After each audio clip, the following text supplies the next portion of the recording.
ओम शांति। आज 20 जून 2022 के बाबा के अनमोल मधुर महावाक्य सुनेंगे। और आज की मुरली में बाबा हम बच्चों को सत्युगी राज्य पद की लॉटरी को विन करने का क्या पुरुषार्थ करना है उसके लिए प्रेरित कर रहे हैं। बाबा कहे, सत्युगी राज्य पद की लॉटरी विन करनी हो तो अपने ऊपर पूरी नजर रखो कि कभी कोई भूत प्रवेश तो नहीं कर रहा है। क्योंकि बाबा कहे, अगर कोई भूत होगा तो लक्ष्मी को कैसे वर सकेंगे। साथ ही साथ बाबा हम बच्चों को कहते हैं कि रोना प्रूफ होना है। कभी भी कोई देहधारी को याद करके रोना नहीं है। अगर उसी समय अंतिम घड़ी आ जाए तो बाबा कहे, अंत मति सुगति क्या होगी।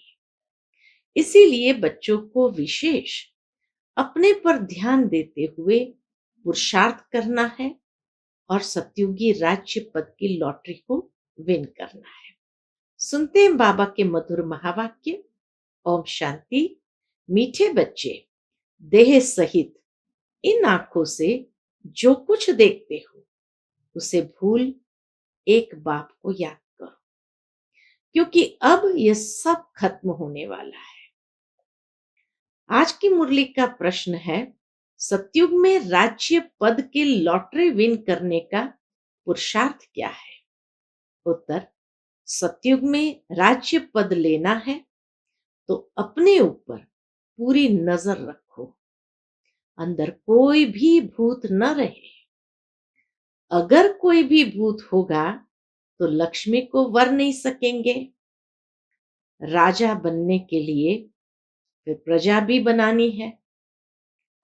दूसरी बात, यहां ही रोना प्रूफ बनना है।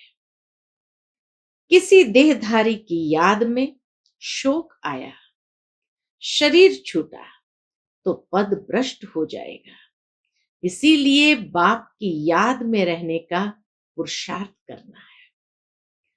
आज की मुरली से पहले गीत बजा है, आज नहीं तो कल बिखरेंगे ये बादल।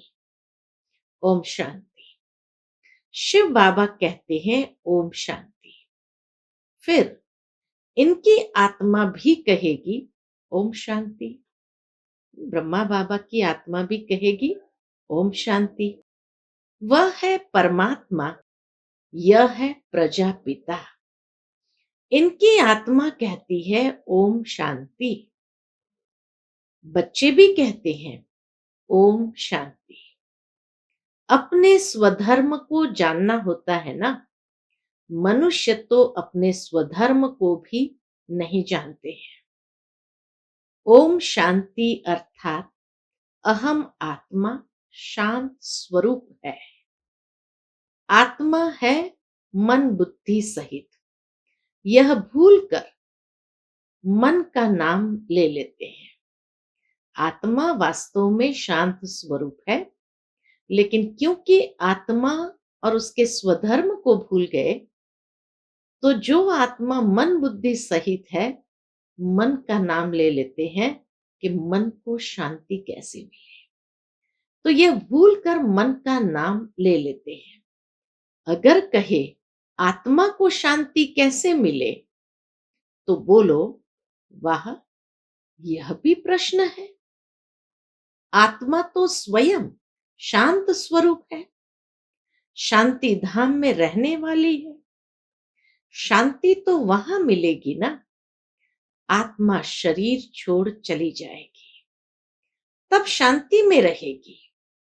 यह तो सारी दुनिया है, इसमें आत्माओं को पाठ बजाना है। शांत कैसे रहेंगे? काम करना है।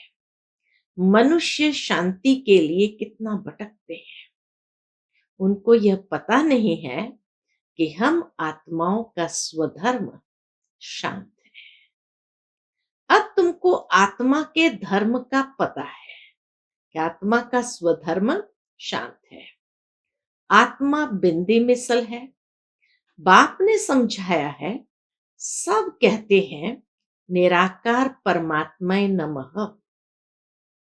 आत्मा का स्वधर्म का पता चला। अब बाबा कहते, सब कहते हैं निराकार परमात्माए नमः, परम पिता उनको ही कहा जाता है। वह तो है निराकार, उनको शिव परमात्मा नमः कहा जाता है। अब तुम्हारा बुद्धि योग उस तरफ है, इस तरफ परमात्मा के तरफ है। मनुष्य तो सब देह अभिमानी है, उनका योग बाप तरफ नहीं है। तुम बच्चों को हर बात समझाई जाती है, गाते भी है, ब्रह्मा देवताय नमः। ब्रह्मा का नाम लेकर ऐसा कभी नहीं कहेंगे। कौन सी बात नहीं कहेंगे? कि ब्रह्मा परमात्माय नमः। बाबा कहे ऐसे ब्रह्मा का नाम लेकर कभी नहीं कहेंगे कि ब्रह्मा परमात्माय नमः। यही कहा जाता, ब्रह्मा देवताय नमः। एक को ही परमात्मा कहा जाता है, वह है रचयिता। तुम जानते हो हम हैं शिव बाबा के बच्चे। उसने हमको ब्रह्मा द्वारा क्रिएट किया है, अपना बनाया है। ब्रह्मा की आत्मा को भी अपना बनाया है, इसलिए वर्षा देने के लिए। ब्रह्मा की आत्मा को भी कहते हैं, शिव बाबा ब्रह्मा की आत्मा को भी कहते हैं, क्या कहते हैं? मुझे याद करो।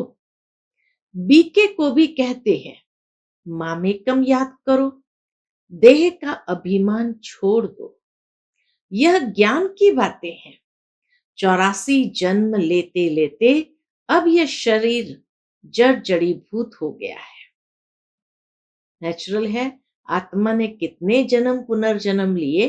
तो बाबा कहे 84 जन्म लेते लेते अब यह शरीर जड़ जड़ीभूत हो गया है, क्योंकि 5 तत्व भी बहुत पुराने तमो प्रधान हो गए हैं, बीमार रोगी हो गया है। तुम बच्चे कितने निरोगी थे? सतयुग में कोई भी रोग नहीं था, एवर हेल्दी थे, कभी देवाला नहीं मारते थे।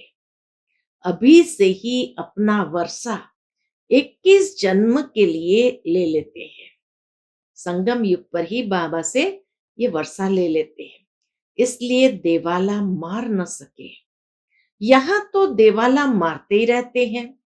बच्चों को समझाया, गाते भी है, बाबा ने बच्चों को समझाया, गाते भी है, परमपिता परमात्मा शिवाय नमः। ब्रह्मा को परमात्मा नहीं कहेंगे, उनको प्रजापिता कहा जाता है, उनको प्रजापिता कहा जाता है। देवताएं सूक्ष्म वतन में हैं, यह कोई को पता नहीं है कि यह प्रजापिता ही फिर जाकर फरिश्ता बनता है, सूक्ष्म वतन वासी बनता है, अर्थात सूक्ष्म देहधारी। अब बच्चों को बाप ने समझाया है, माम एकम याद करो। तुम भी निराकार हो, हम भी निराकार है। माम एकम याद करना है, और जो भी देहधारी है उनसे बुद्धि योग हटाना है। देह सहित इन आंखों से जो कुछ देखते हो सब खत्म होने वाला है। फिर तुमको जाना है कहाँ? सुखधाम वाया शांति धाम। उस सुख धाम अथवा कृष्णपुरी की ही तुमको चाहना रहती है। तो बाप कहते हैं शांति धाम सुख धाम को याद करो। बल सतयुग में भी पवित्रता सुख शांति रहती है, परंतु उनको शांति धाम नहीं कहेंगे। सतयुग में भी पवित्रता सुख शांति रहती है, परंतु उनको शांति धाम नहीं कहेंगे।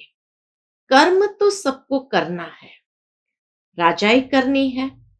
सतयुग में भी कर्म करते हैं, परंतु वह विकर्म नहीं बनता, क्योंकि वहां माया ही नहीं है। सतयुग के कर्म कभी विकर्म नहीं बनते, क्योंकि वहां माया ही नहीं। यह तो सहज समझने की बात है। ब्रह्मा का दिन है, दिन में धक्का नहीं खाया जाता। रात अंधेरे में धक्का खाए जाते हैं। तो आधा कल्प भक्ति ब्रह्मा की रात, आधा कल्प ब्रह्मा का दिन। बाप ने बताया, क्या बताया?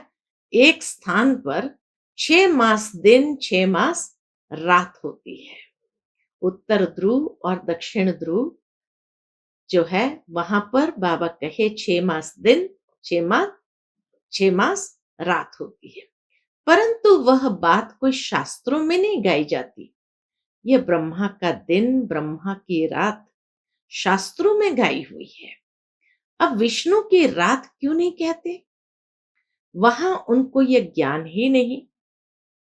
ब्राह्मणों को मालूम है, ब्रह्मा और ब्रह्मा कुमार कुमारियों के लिए यह बेहद का दिन और रात है। शिव बाबा का दिन और रात नहीं कहेंगे। बच्चे जानते हैं, हमारा आधा कल्प दिन फिर आधा कल्प रात है।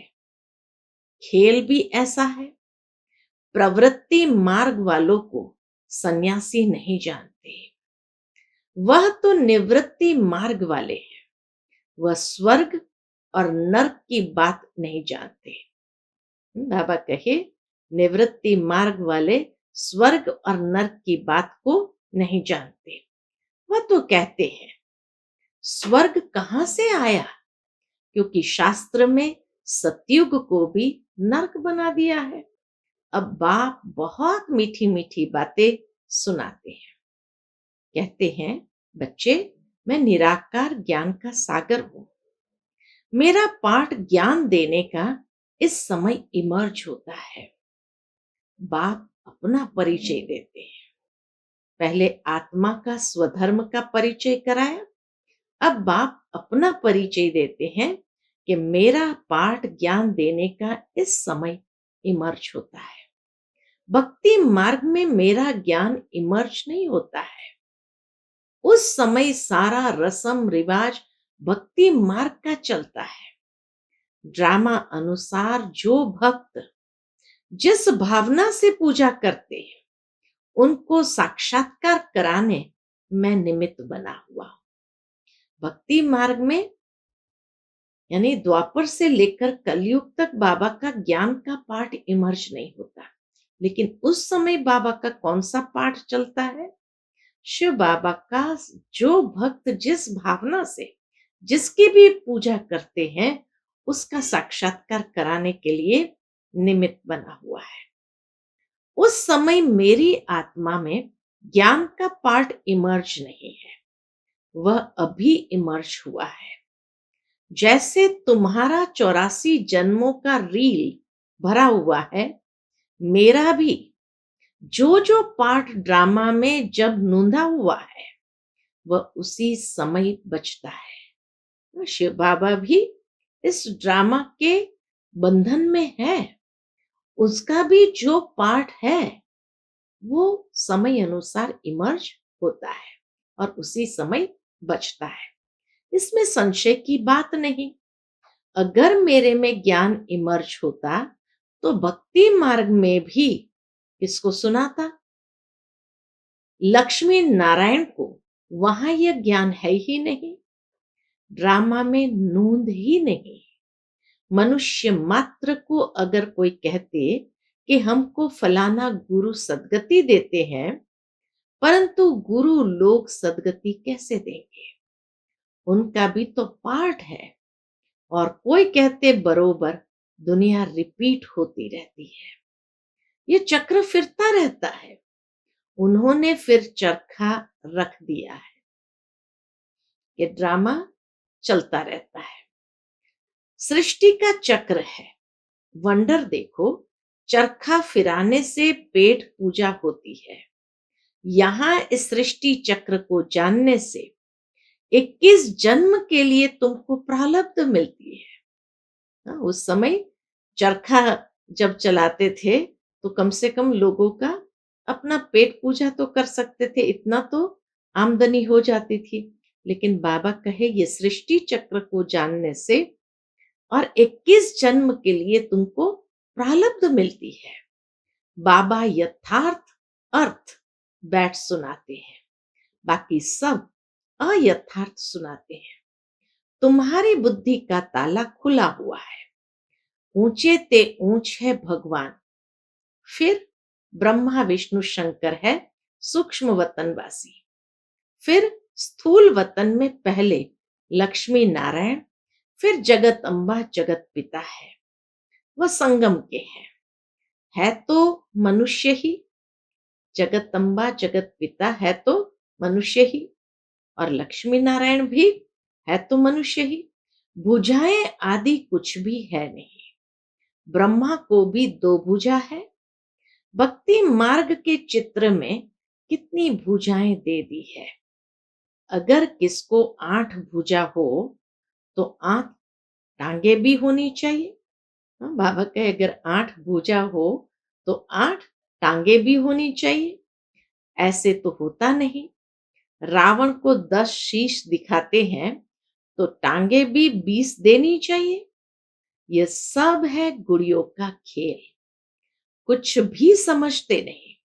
रामायण जब सुनाते हैं तो बहुत रोते हैं।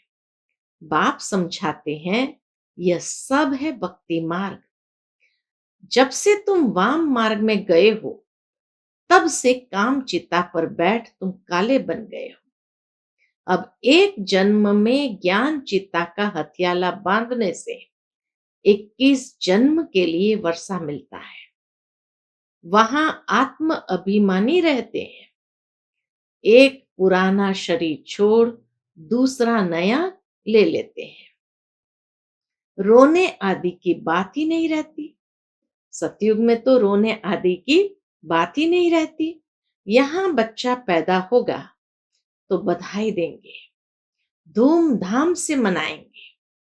कल बच्चा मर गया तो या हुसैन मचा देंगे। दुखधाम है ना। जानते हो भारत पर ही सारा खेल है। भारत अविनाशी खंड है। उनमें ही सुख दुख नरक स्वर्ग का वर्षा होता है। हेवनली गॉड फादर ने ही जरूर हेवन स्थापन किया होगा। लाखों वर्ष की बात हो तो कोई को याद भी कैसे पड़े, किसको भी पता नहीं है। स्वर्ग फिर कब होगा? कह देते हैं कलयुग की आयु अभी 40,000 वर्ष है। अब 40,000 वर्ष में कितने जन्म लेने पड़े, जबकि 5,000 वर्ष में 84 जन्म है। तो 40,000 वर्ष में कितने जन्म लेना पड़े, हिसाब ही नहीं बैठता है। अब तुम बच्चों की समझ में आता है। तुम रोशनी में हो। बाकी जिनको ज्ञान नहीं वह अज्ञान नींद में सोए पड़े हैं। अज्ञान अंधियारी रात है, अर्थात सृष्टि चक्र का ज्ञान नहीं है। हम एक्टर है। ये सृष्टि चक्र के 4 भाग है। इन बातों को मनुष्य ही जानेंगे। अभी तुम बच्चे जानते हो। बाप नॉलेजफुल है। उनमें जो जो खूबियां हैं वह सब तुमको दान देते हैं। ज्ञान के सागर से तुम वर्षा लेते हो। बाबा हमेशा कहते हैं देहधारी को याद नहीं करो। बल मैं भी देह द्वारा सुनाता हूं, परंतु याद तुम मुझ निराकार को ही कर। बाबा कहे याद तुम मुझ निराकार को ही करना। याद करते रहेंगे तो धारणा भी होगी, बुद्धि का ताला भी खुलेगा। 15 मिनट व आधा घंटा से शुरू करो, फिर बढ़ते रहो। पिछाड़ी के समय सिवाय एक बाप के कोई की याद न रहे, इसलिए सन्यासी सब कुछ छोड़ देते हैं, तपस्या में बैठते हैं। जब शरीर छोड़ते हैं उस समय आसपास का वायुमंडल भी शांति का हो जाता है। जैसे कोई शहर में कोई महापुरुष ने शरीर छोड़ा है।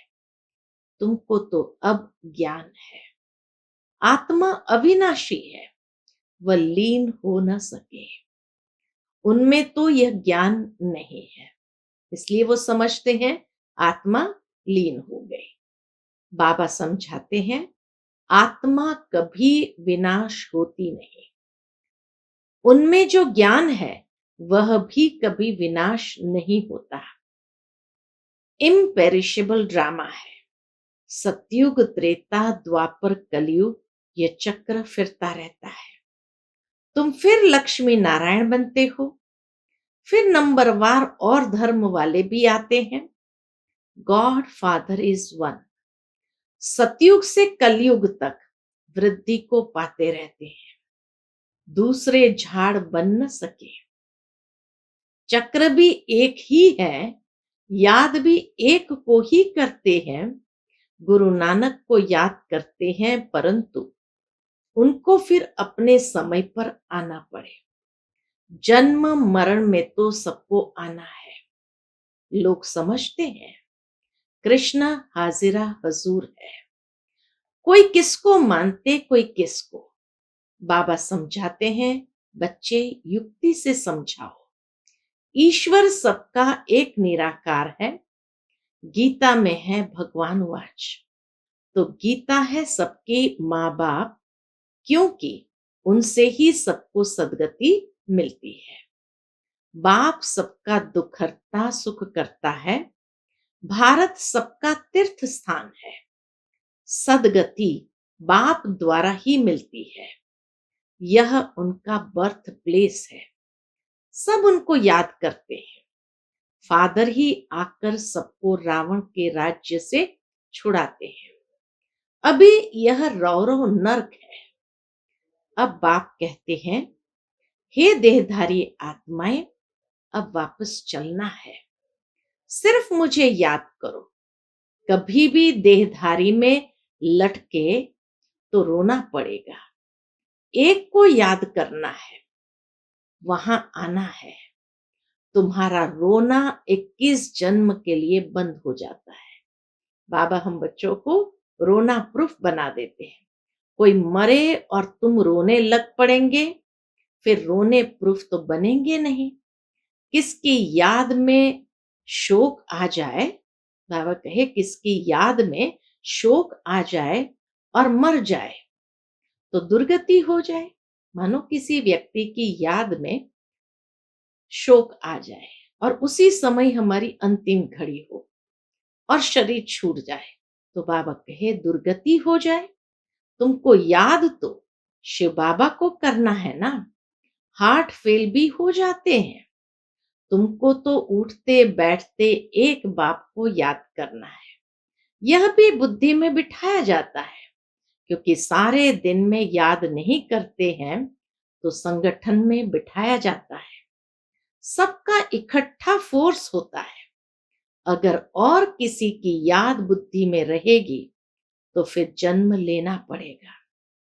कुछ भी हो जाए स्थैर्यम रहना है। देह का भान न रहे, जितना बाप को याद करते हो वह याद रिकॉर्ड में नोंद जाती है।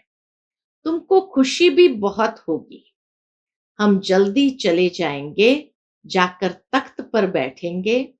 बाप हमेशा कहते हैं बच्चे तुम्हें कभी रोना नहीं है। ये मुख्य धारणा बाबा कराते, बच्चे तुम्हें कभी रोना नहीं है। रोती तो विधवाएं हैं। तुमको सर्वगुण संपन्न यहां ही बनना है, जो फिर अविनाशी हो जाता है। मेहनत चाहिए, अपने पर नजर रखनी है। कोई भी भूत होगा तो ऊंच पद पा नहीं सकेंगे। नारद भक्त था, लक्ष्मी को वरने चाहता था, परंतु शक्ल देखी तो बंदर मिसल। तुम पुरुषार्थ कर रहे हो लक्ष्मी को वरने के लिए, जिसमें 5 भूत होंगे वह कैसे वर सकेंगे। बहुत मेहनत चाहिए। बड़ी जबरदस्त लॉटरी विन करते हो। हम राजा जरूर बनेंगे तो प्रजा भी होगी। हजारों लाखों वृद्धि होती रहेगी। पहले पहले कोई भी आते हैं तो उनको बाप का परिचय दो। पतित पावन परमपिता परमात्मा से तुम्हारा क्या संबंध है। जरूर कहना पड़ेगा वो पिता है। अच्छा लिखो, एक ही पतित पावन सर्व को पावन बनाने वाला है। लिखवा लेने से फिर कोई बहस नहीं करेंगे। बोलो, तुम यहां सुनने आए हो व सुनाने? सर्व का सदगति दाता तो एक निराकार है ना। वह कब आकार साकार में नहीं आता है। अच्छा, फिर प्रजापिता से तुम्हारा क्या संबंध है? वह है साकारी, वह है निराकारी बाबा। हम एक बाप को याद करते हैं। हमारा एम ऑब्जेक्ट यह है, इनसे हम राजाई पाएंगे। अच्छा, मीठे मीठे सिकिलते बच्चों प्रति माता पिता बाप दादा का याद प्यार और गुड मॉर्निंग। रूहानी बाप की रूहानी बच्चों को नमस्ते। हम सब रूहानी बच्चों की रूहानी माता पिता बाप दादा को याद प्यार गुड मॉर्निंग और नमस्ते। नमस्ते। शुक्रिया बाबा, शुक्रिया। आज की मुरली से धारणा के लिए मुख्य सार है। पहली पॉइंट, किसी भी देहधारी में अपनी बुद्धि नहीं लटकानी है। याद का रिकॉर्ड ठीक रखना है, कभी भी रोना नहीं है। दूसरी पॉइंट, अपने शांति स्वधर्म में स्थित रहना है। शांति के लिए भटकना नहीं है, सबको इस भटकने से छुड़ाना है। शांति धाम और सुख धाम को याद करना है। आज का बाप दादा का मधुर वरदान हम बच्चों के प्रति है। निर्माणता द्वारा नव निर्माण करने वाले निराशा और अभिमान से मुक्त भव। निर्माणता द्वारा नव निर्माण करने वाले निराशा और अभिमान से मुक्त भव। कभी भी पुरुषार्थ में निराश नहीं बनो। करना ही है, होना ही है। विजयी माला मेरा ही यादगार है। इस स्मृति से विजयी बनो। एक सेकंड व मिनट के लिए भी निराशा को अपने अंदर स्थान न दो। एक सेकंड व मिनट के लिए भी निराशा को अपने अंदर स्थान न दो। अभिमान और निराशा ये दोनों महाबलवान बनने नहीं देते हैं। अभिमान वालों को अपमान की फीलिंग बहुत आती है। इसलिए इन दोनों बातों से मुक्त बन निर्माण बनो तो नव निर्माण का कार्य करते रहेंगे। आज का स्लोगन है, विश्व सेवा के तख्त नशीन बनो तो राज्य तख्त नशीन बन जाएंगे। विश्व सेवा के तख्त नशीन बनो तो राज्य तख्त नशीन बन जाएंगे। अच्छा, ओम शांति।